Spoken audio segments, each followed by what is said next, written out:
Mr. John, thank you for being here with us in today's conference. I heard you gave an amazing speech a while back. This is your first time to Saudi, correct? It is, yes. Please tell us, what do you think about it, especially regarding the growth digitally? It's incredible to see what's happening here, the energy, the excitement, what people are accomplishing, and the speed. I've met with so many great customers here, many of whom are expanding, are building, and the priority of cyber first has been so clear. And it's echoed by the government, of course, but to see it in action here and the excitement and energy around this event is just amazing. Saudi Arabia, for the second time in a row, has been placed second place in the cybersecurity index. What do you think that means for the digital economy here in Saudi? I think it's a very positive thing. As you know, cyber has been, during the pandemic, the amount of cyber crime and the losses to cyber crimes grew exponentially. And to see that an economy such as this is so focused on that right from the beginning, making sure that you're building on a solid foundation, it's going to lead to nothing but goodness moving forward. And the ability to scale the digital economy here is going to be better than people that are dragging their feet into the whole process. A lot of the talk that went around during the conference was how fast everything was digitalizing across the world, especially after the pandemic. And because of that, cybersecurity and the need for it is growing faster than the growth of any ordinary business or any ordinary industry. What challenges do you think will arise due to that? Well, that's a lot of what I talked about today, is that things are getting exponentially more complicated as well.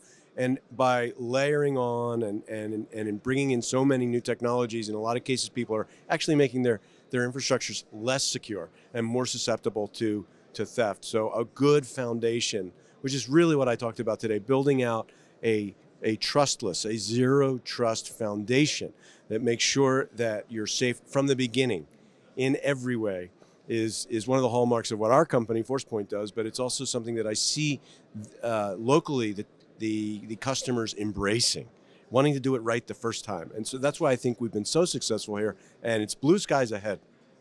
Well, a lot of people are talking about the speed of everything. Now, how is it that the awareness for the end consumer should increase? The awareness for the service provider is required, and it's changing and it's evolving, and they are keeping up to it because it is their field or their expert. But what about the end consumer? There's so much happening and it's happening so fast. How do they keep up with it?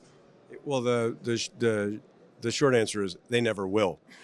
It's too difficult. There's too many ways that they say that personal email is still the chosen attack vector more often than not. And so I think we as security providers and all of the service providers, the managed security providers here, the consultant, everybody, we owe it to the consumer to make the systems so that they are safe to use.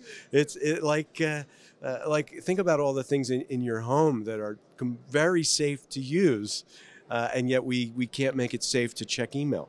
I think this is an area, and this is what when I talk about things like zero trust, that's exactly what I'm talking about. Making it so that somebody can't have an accident or a mistake. And I noticed a lot of people talked about that today. How do you prevent a simple mistake from becoming a major loss for a corporation or for a government entity? And that's what we're so focused on. And it was so great to see so many people focused on it here this week. So good to hear. There's a lot of talk on the internet about ransom threat. What do you have to say about that? I think it dovetails exactly what we just talked about, right? Because most ransomware attacks are aimed at a person. They get a person to click a link, to open an attachment, to go to a site on the web that they shouldn't. And we have to make our system safer for our users. And that starts with building security from the ground up.